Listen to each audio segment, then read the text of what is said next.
할렐루야. 네, 오늘 말씀은 이제 예수님께서 계속 베레아 지역으로 가시면서 또 이제 예루살렘으로 올라가시는 그 길 가운데 주님께서 하셨던 일들을 오늘 말씀이 기록하고 있습니다. 예수님께서 누가복음에서는 주로 가르치시는 말씀들을 많이 하십니다. 오늘 말씀도 예수님께서 가르치신 그런 내용들이 여러 가지가 나옵니다. 먼저 17장 1절에 보면은요, 예수님께서 뭐라고 하시냐면 실족하게 하는 것이 없을 수는 없으나 그렇게 하는 자에게는 화로다. 실족하게 한다라고 먼저 이렇게 말씀하셨는데요. 실족한다라는 것은 이 덫에 걸리다, 덫을 놓다, 또는 이 장애물을 놓다라고 하는 그런 의미를 가지고 있습니다. 어떤 사람이 덫에 걸려서 또 장애물에 걸려서 넘어지는 일들이 없을 수는 없지만, 그런데 사람을 그렇게 실족하게 하는 사람, 다른 사람에게 덫을 놔가지고 넘어지게 하거나 다른 사람들을 일부러 장애물이 되어서 그 사람으로 하여금 넘어지게 하는 그 사람에게는 화가 있을 것이다. 이 말씀은 이 세상 어디든지요, 어떤 일이 있을 수 있는 거예요. 이 세상 어떤 곳이든지 죄를 짓게 하는 일이 온 세상에 다 있다는 것입니다. 그런데 그 죄를 짓는 일이 뭐냐면은 실족해 하는 죄예요. 다른 사람으로 하여금 실족해 하는 일. 그것은 세상에서도 얼마든지 있지만 교회 안에서, 믿는 사람들 안에서, 신앙 안에서도 다른 사람을 실족하게 해서 넘어지게 만드는 사람들이 있습니다. 여기에 실족하게 하는 것, 가장 큰 실족이 뭐겠습니까? 이 바로 거짓 선지자들, 잘못된 교훈을 가르치는 사람들. 그래서 교회 내에서 자기들도 예수님을 믿던 사람들이었습니다.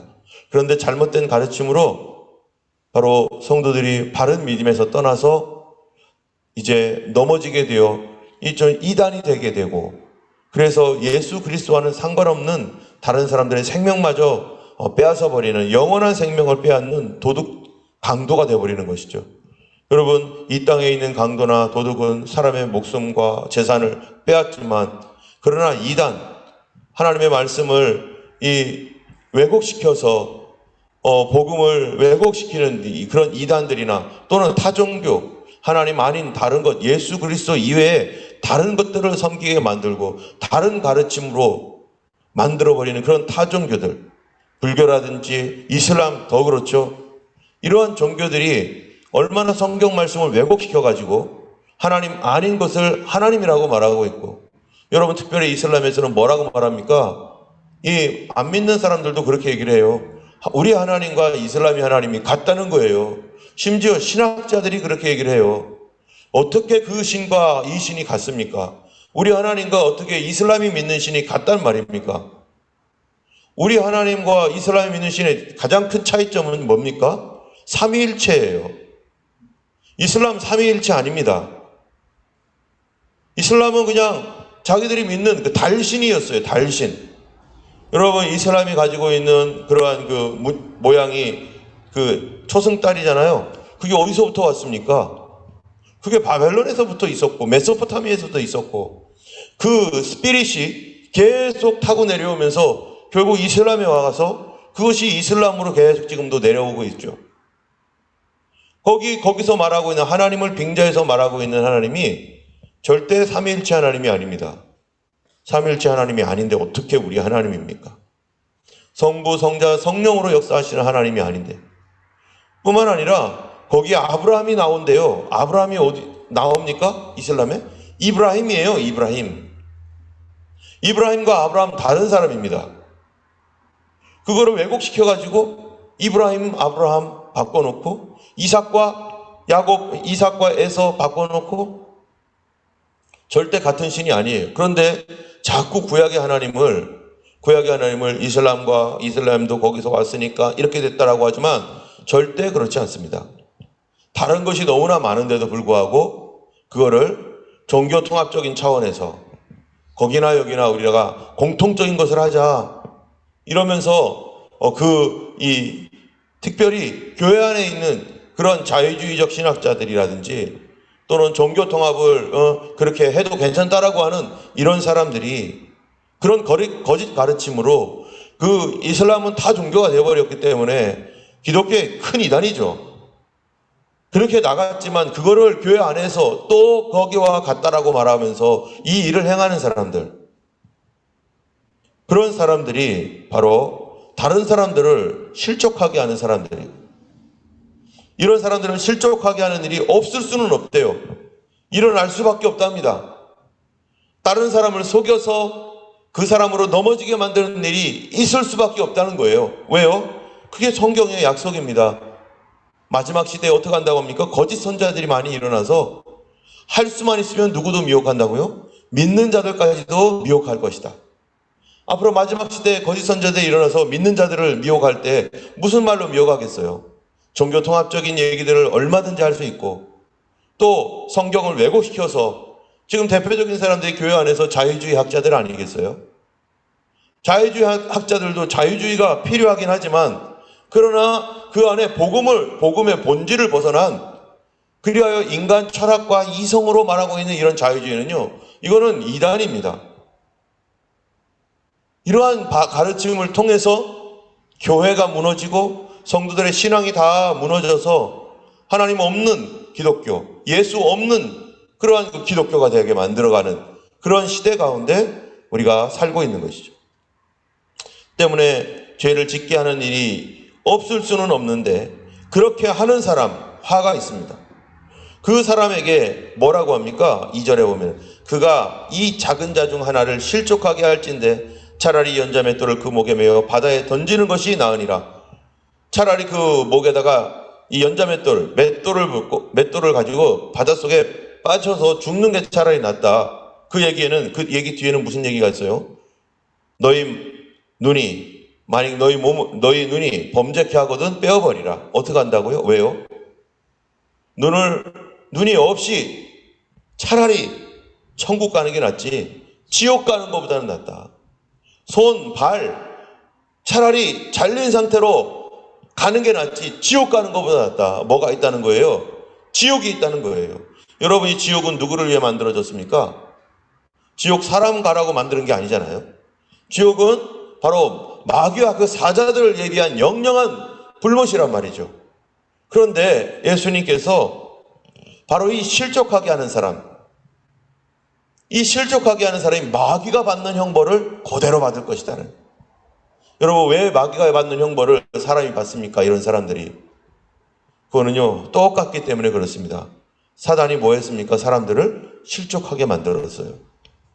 그들에게 장애물을 놓고 덫을 놓았고 잘못된 가르침을 주었고 하나님의 절대적인 말씀을 상대적으로 만들어버렸고 그래서 선악을 알게 하는 나무의 열매를 먹으면 정령 죽으리라 이렇게 말씀하셨는데 이 말을 바꿔가지고 결코 죽지 아니하리라 너희가 하나님처럼 되리라 라고 하는 말로 하나님 말씀을 왜곡하고 바꿔버렸어요. 여러분, 성경 말씀을 왜곡하고 바꾸는 일이 누구가 하는 일입니까? 마귀가 하는 일이잖아요. 하나님의 말씀을 그대로 지키고 이 말씀의 의미와 그 정신 그리고 그 말씀이 말하고 있는 바를 바르게 전가하는 것이 바로 하나님의 성령이 하시는 일이고 바로 교회가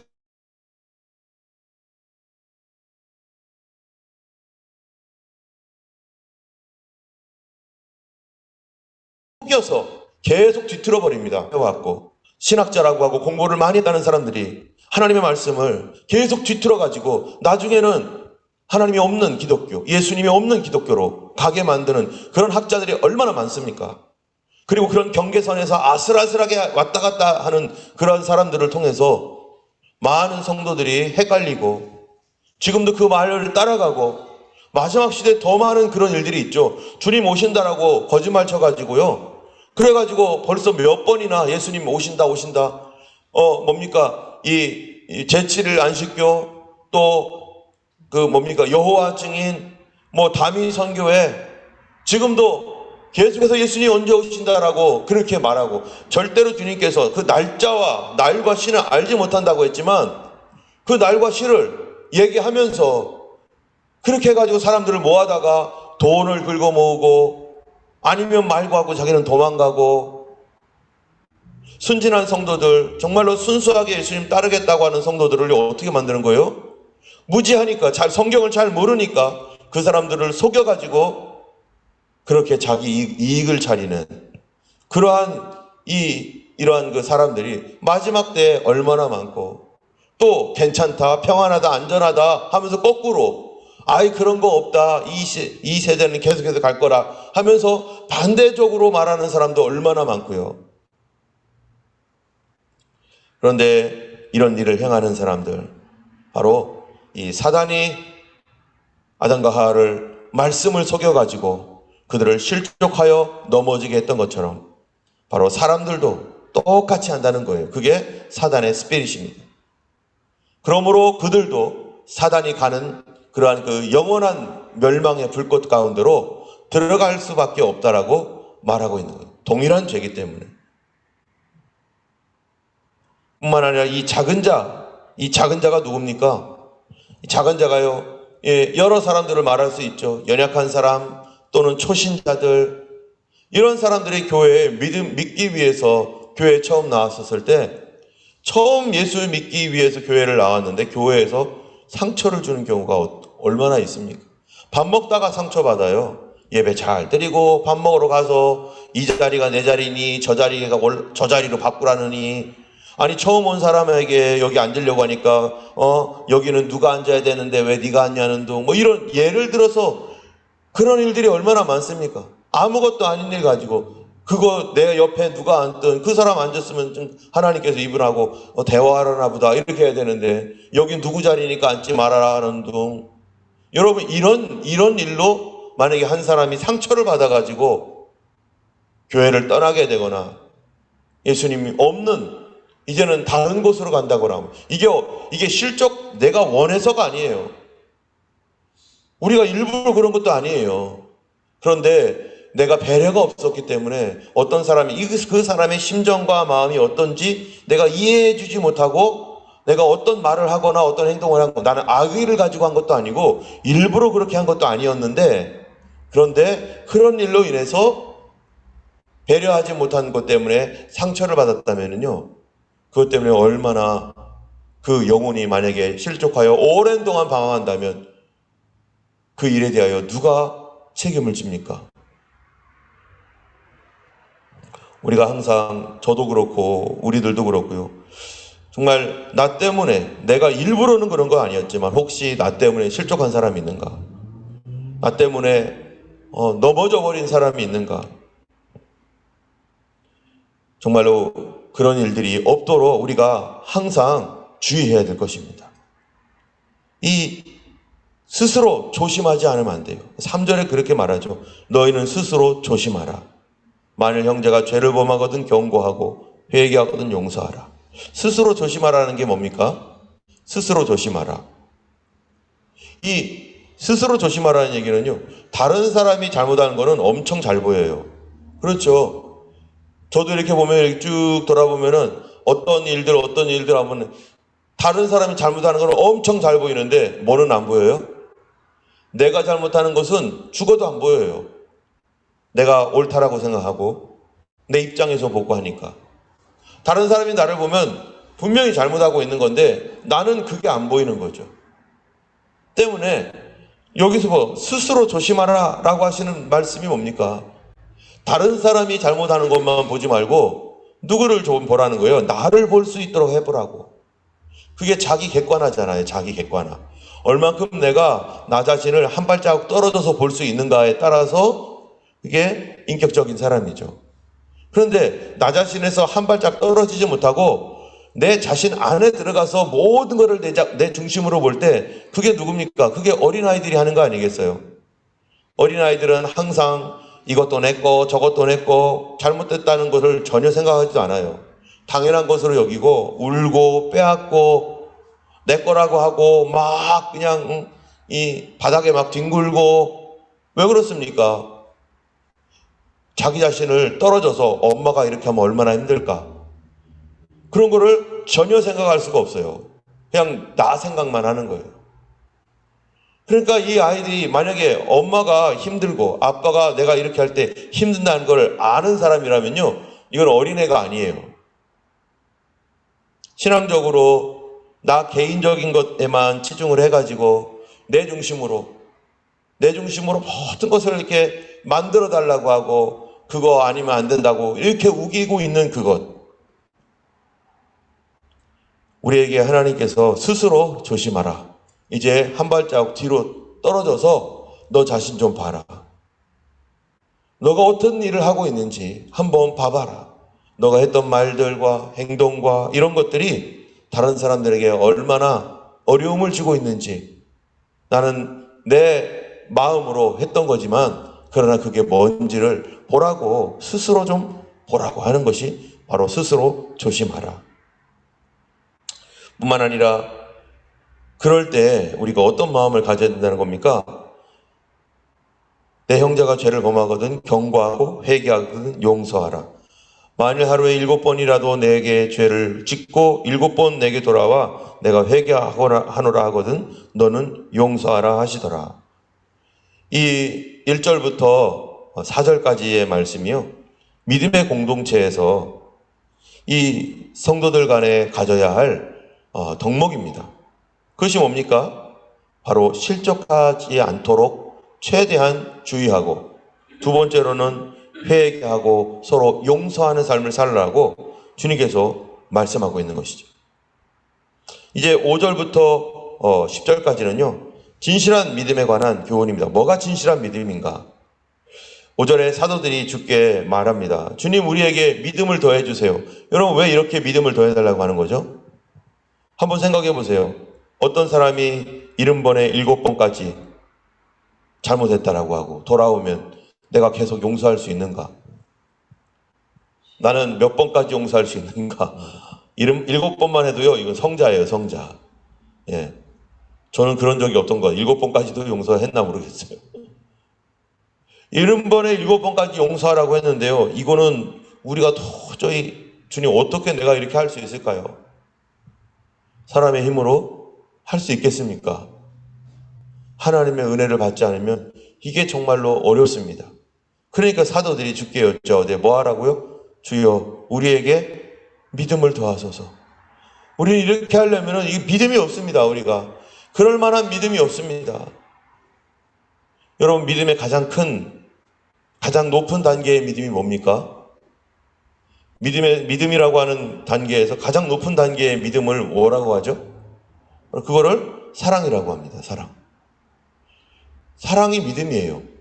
근데 믿음이란 말을 그냥 이 사랑이라는 말로 이게 치환했을 뿐이지, 사랑이 없는 믿음, 믿음이 없는 사랑, 서로 존재할 수가 없죠.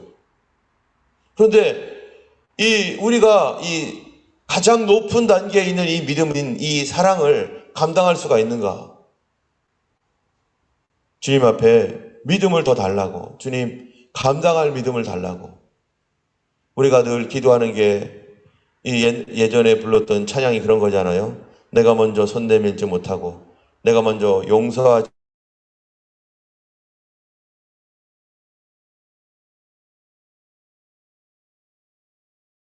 버리고 있네.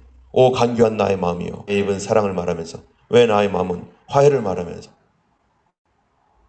우리는 찬양도 할 수 있고 용서에 관한 말씀도 공부할 수 있고 하지만 결국 장애물을 만나는데요, 내 감정의 장애물을 만납니다. 이거는 누구나 다 만나는 장애물, 내 육신의 장애물을 만납니다. 그 작은 내 이 육신, 나의 이 장벽을 넘지를 못하는 거예요. 어떤 사람은 낮은 단계의 장애물을 넘지 못하는 사람이 있는가 하면, 어떤 사람은 조금 높은 데까지는 넘을 수 있지만 그 이상이 가면은 넘지 못하는 사람도 있고, 우리 눈높이 넘어가면은 넘지 못해요. 왜? 그 넘어가 보이지도 않으니까요. 그래서 이 제자들이요, 믿음을 더 해달라고, 우리에게 믿음을 달라고. 우리의 기도가 정말 다른 사람들을 이해하고 용서하기 위하여 주님께 이렇게라도 기도했는지, 주님 더 사랑할 수 있게, 더 참을 수 있도록, 주님 더 인내할 수 있도록, 더 용서할 수 있도록 주님 도와주시옵소서. 하는 그런 기도입니다. 그렇게 예수님께 믿음을 달라고 기도했더니요, 예수님께서는 다른 방법으로 얘기를 하세요. 믿음은요, 어떻게 하는 겁니까? 믿음을 더하소서 하니까, 쌀이 있으면 쌀을 한 대박 넣고, 좀 부족한데? 한 대박 더해서 더 넣고, 이렇게 하는 게 더해지는 거 아니겠어요? 그죠? 하나 갖고 안 되는데, 두 개 있어야 되는데, 주님, 하나 더 주세요. 이런 생각을 하고 있는 거죠. 우리 개념이, 같은 말이지만 개념이 좀 달라요. 주여 믿음을 더해 주세요. 큰 믿음 달라고 우리가 그렇게 기도하고 있는 거죠. 그런데 예수님께서 6절에 보면은 대답이 이렇습니다. 너희에게 겨자씨 하나일 만한 믿음이 있었더라면 지금 믿음을 더해달라고 큰 믿음 달라고 했는데요. 예수님은 지금 눈곱만큼 작은 겨자씨 얘기하는 거예요. 아니 우리는 더 큰 믿음을 원했는데 예수님은 작은 겨자씨를 말하는 거예요. 그게 무슨 말입니까? 겨자씨 하나일 만한 믿음이 있었더라면 이 뽕나무더러 뿌리가 뽑혀 바다에 심기라 하였을 것이요 그것이 너에게 순종하였을 것이다. 자, 그럼 이게 무슨 말이에요? 우리는 큰 거를 달라고 했는데 예수님은 아니야, 겨자씨 하나일 만한 믿음이 있으면 뽕나무가 뽑혀서 바다에 심기라 해도 그대로 돼. 이게 무슨 말이죠? 이 믿음이라는 게요, 겨자씨 하나이라고 하는 겨자씨가 다른 곳에서는 뭐라고 됩니까? 겨자씨를 심으면 이게 어떻게 된다는 거예요? 점점 자라서 큰 나무가 되어서 새들도 깃들일 만큼 커진다. 다시 말하면은 아무리 큰 씨를 심어도 이 씨가 아니라 예를 들어서 마이크를 땅바닥에다 심는다고 해보세요. 이제 마이크 나오겠지. 마이크 나옵니까? 안 나옵니까? 그거를 바라는 사람은 그런 애기들은 그렇게 할 수 있어요. 애기들은. 그런데 이게 당연히 안 나오죠. 왜 안 나옵니까? 여기에 생명이 없으니까. 여러분 돈을 가지고 바닥에 심어보세요. 그럼 어떻게 되죠? 며칠 뒤에 사라집니다. 저한테 얘기해 주세요. 혹시 어디다가 이렇게 숨기실 분들은. 그럼 며칠 뒤에 사라져요. 왜요? 누군가가 가져갈 거니까. 그거 심었다고 해서 돈이 나오질 않죠. 생명이 없으니까. 믿음이라고 하는 것은 믿음의 중요한 게 뭡니까? 생명입니다. 여러분 생명은 어디에 있습니까? 예수 그리스도에게 있습니다. 예수 그리스도의 약속이 있는 믿음, 약속이 있는 말씀은 이 말씀을 품으면 이 말씀은 반드시 뭐가 된다는 거예요? 약속이 이루어진다는 거예요. 그런데 그 약속이 이루어지는 거를 오늘 이 본문에서 오늘 말씀에서 보면은 이 너희가 겨자씨 하나일 만한 믿음이 있다면 이렇게 하고 이야기하고 있지만 마태복음이나 마가복음에서는요 겨자씨 하나일 만한 믿음을 심으면 겨자씨가 심어지면 이게 자라나서 큰 나무가 된다라고 말을 하고 있거든요. 그렇다면은 이 믿음이라는 것이 도대체 어떤 건가? 믿음이 여러분 믿음이라는 거가 그냥 믿습니다 하면은 그냥 요술방망이처럼 빵 되고 저것도 믿습니다 하면은 뭐 그냥 그 즉시로 팡 되고 이런 게 믿음입니까? 이게 대단한 믿음입니까? 진짜 믿음은요 내가 생명이 있는지 없는지 알 수 있는 진짜 믿음이라는 게 뭡니까? 믿음은 심으면 이 믿음은 심는다는 거예요. 심는 거. 심고 시간이 가야 돼요. 그래야지 싹이 나고 그래서 열매가 맺기까지 시간이 지나는 거죠. 그래서 예수님께서 누가복음 18장에 뭐라고 말합니까? 18장 1절에 보면요. 예수께서 그들에게 항상 기도하고 낙심치 말아야 할 것을 비유로 말씀하여 이르시되 어떤 도시에 불의한 재판관이 있는데 이 사람이 뭐 하는 거예요? 과부가 가가지고 내 원한을 풀어주소서 결국 어떻게 했다는 거죠? 그 불의한 재판관이 풀어줘야겠다 해가지고 풀어줬는데 그래서 주님이 하시는 말씀이 6절에 보니까 주께서 또 이르시되 불의한 재판장에 말한 것을 들으라. 하물며 하나님께서 어떻게 부르짖어요? 밤낮 부르짖는다는 게 뭡니까? 항상 기도하는 거죠. 한 번 기도하고 끝나고 10번 기도하고 끝나는 게 아니라 계속 품고 기도하는 거예요. 우리의 억울한 사정이라든지 어려운 일이라든지 정말로 기적이 필요한 뽕나무가 뽑혀가지고 바다로 가야 될 산이 옮겨져서 바다로 가야 될 그 일들에 대하여서 주님께 불의한 재판관에게 과부가 가가지고 그랬던 것처럼 우리 주님이 그 일을 하실 수 있는 능력이 있습니다. 그렇죠? 재판관에게 찾아갔던 이유가 뭐예요? 재판관이 그거를 해결할 능력이 있는 사람이잖아요. 재판관만 그 문제를 해결할 수 있는 능력의 사람이잖아요. 우리가 예수님께 나온 이유가 뭡니까? 기도하는 이유가 뭡니까? 아무리 큰 문제일지라도 오직 주님만이, 오직 예수님만이, 하나님께서 그 문제를 해결하실 수 있는 전능하신 하나님이기 때문에 나온 거 아니에요? 내 몸이 아픈 거, 의사도 안 된다고 했던 거, 주님께 나와서 주님만이 나를 온전히 고치고 우리 가정 회복시키는 거, 어떤 상담가도 안 되고 내가 애써도 안 됐던 거, 우리 예수님께서 그 문제를 해결할 수 있는 유일한 분이시기 때문에 우리가 그분 믿고서 그분만이 답이기 때문에 우리가 주님께 나온 거 아닙니까? 그렇다면 그분밖에 없다면 어디 가서 찾겠어요? 그렇다면 그거를 그 능력의 하나님께서 그 일을 하실 수 있는 분이기 때문에 우리가 뭘 해야 돼요? 그 약속의 말씀을 품고 구하라 주실 것이고 찾으면 찾을 것이고 문을 두드리는 자에게 열릴 것이라고 하시는 말씀을 우리가 품고, 그리고 그분에게 어떻게 하는 거예요? 밤낮 부르짖는 택한 자들의 원한을 풀어주지 않겠느냐? 주님만이 풀어줄 수 있는데요, 믿음이라면 어떻게 하라는 거예요? 믿음은 품고 기도하고 그리고 기다리고, 그러면 이게 생명이 있다면, 내가 가지고 있는 믿음이 약속 있는 믿음이고 주님 주신 믿음이고 생명 있는 믿음이라면 뭔가를 대단하게 큰 거를 가지고 막 이렇게 안 해도 겨자씨 않을 만한 한마디 말씀, 단 한마디 말씀을 내가 순종하고 믿음으로 품고 기도하고 있다면, 우리가 딱 한 가지, 한마디 말씀만 경험해도요, 그 다음 말씀 계속 경험하기가 더 가능성이 높아집니다. 여러분, 성경에 있는 한마디 말씀을 경험했습니까? 구하라 주실 것이오를 경험한 사람이 있다면요, 어떻게 하겠어요? 모든 문제, 성경의 모든 것은 잘 몰라요. 내가 알지도 못해요. 그런데 딱 한 가지를 경험했다면요, 구하라 주실 것이요, 이거를 정말 구해서 받았다면 이 다음 사람이 그 다음에 뭐 하겠어요? 어려울 때마다 또 구하죠. 그러면서 배워가는 거죠. 야, 이런 거는 이렇게 하는 거고 저런 거는 저렇게 되는 거구나. 성경을 배워가고 삶을 배워가고 예수 믿는 삶을 배워가는 거, 그것이 바로 기도하면서 이루어지는 일입니다. 기도하면서 말씀을 체험하는 일이죠. 때문에 우리가 품었다면 이제 포기하지 말고 계속 품고 기도하면, 이게 생명이 있으니, 하나님 말씀이 생명이잖아요. 예수님께서 씨를 뿌리는 비유를 했잖아요. 뭐가 문제였다는 거예요? 밭이 문제였지 씨는 문제 없다는 거예요. 하나님 말씀은 문제가 없습니다. 그런데 품지 않고 이 밭에 가시가 있고 이 밭에 돌짝이 있고, 그러니까 이거를 포기해버리는 거죠. 포기하지 말고 하나님 말씀 받았으면 그 말씀을 품고 계속해서 기도하는 것입니다. 반드시 열매를 맺어줄 것입니다. 왜냐하면 그거는, 그 씨는 얼만큼 품어야 되는 거예요. 오래 품어야지만이 되는 씨도 있어요. 나무가 자라서 열매 맺기까지 어떤 나무는요 1년 만에 그냥 맺어지는 나무, 그런 거는 대부분 뭐예요? 조그마한 거죠. 어떤 나무 열매는요 오래 있어야지 맺어져요. 이건 또 3년 4년 가야지 맺어지는 것도 있어요.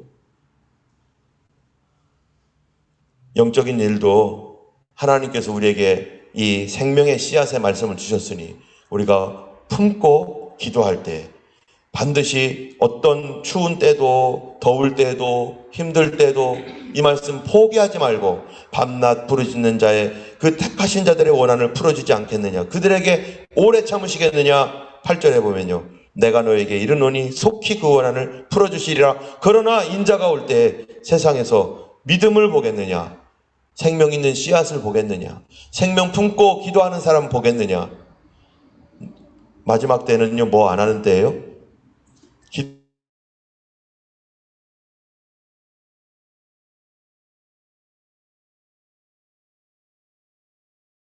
마지막 때는 기도하지 않는 때입니다.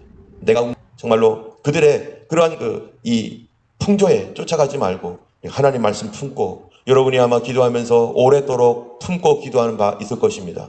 하나님만 전능하신 하나님이시고 그 문제를 해결할 재판장은 오직 하나님밖에 없습니다. 사람이 할 수 없습니다. 우리 주님께서 그 기도에 반드시 응답하실 것입니다. 반드시 응답하실 거기 때문에 나도 뭐 하지 말아야 돼요? 놓지 말아야 돼요. 포기하지 말고 오늘도 기도하시는 그런 귀한 하루 되고 오늘도 그 날이 하루씩 하루씩 당겨지는 놀라운 일들을 우리가 보게 될 줄로 믿습니다. 우리 기도하겠습니다. 거룩하신 하나님 아버지, 우리에게 생명의 씨앗인 하나님의 말씀과 약속을 주셨고 생명의 근원이신 예수님을 영접하게 하셨사오니 오늘도 주님께서 주신 그 약속의 말씀 붙들고 주여 하나님 기적을 위하여 기도하게 하시고 더 큰 일을 위하여 기도하게 하시고 하나님의 영광을 위하여 기도하는 저희들 되게 하여 주시옵소서. 이 눈에 아무 증거 보이지 않아도 하나님이여 반드시 우리가 품고 기도할 때 아버지 싹이 나게 하시고 열매 맺게 하실 주님을 찬송합니다. 주여 지금까지 하나님 앞에 구했던 것들 포기하지 않고 하나님 주님의 날까지 계속 구하고 하나님 그리하여 열매 맺는 아버지 그리하여 간증하고 찬양하는 하나님께 영광을 돌리러 다시 나올 수 있는 저희들 모두가 되게 역사하여 주시옵소서. 감사드립니다. 우리 교회를 허락하여 주시고 건물도 주시고 성도들의 질병도 고쳐주시고 아버지 자녀들이 돌아오게 하여 주시옵시고 이 삶 가운데 하나님의 역사가 나타나서 막혀있는 모든 담들이 무너지게 하여 주시고 예수의 이름으로 승리케 하여 주시옵소서. 예수님 이름으로 기도드렸습니다. 아멘. 하늘에 계신 우리 아버지 이름이 거룩히 여김을 받으시오며 나라에 임하옵시며 뜻이 하늘에서 이룬 것 같이 땅에서도 이루어지이다. 오늘날 우리에게 일용할 양식을 주옵시고 우리가 우리에게 죄 지은 자를 사하여 준 것 같이 우리 죄를 사하여 주옵시고 우리를 시험에 들게 하지 마옵시고 다만 악에서 구하옵소서. 되게 나라와 권세와 영광이 아버지께 영원히 쌓옵나이다. 아멘. 오늘도 승리하신 하루 되기를 예수님의 이름으로 축원합니다. 기도하겠습니다.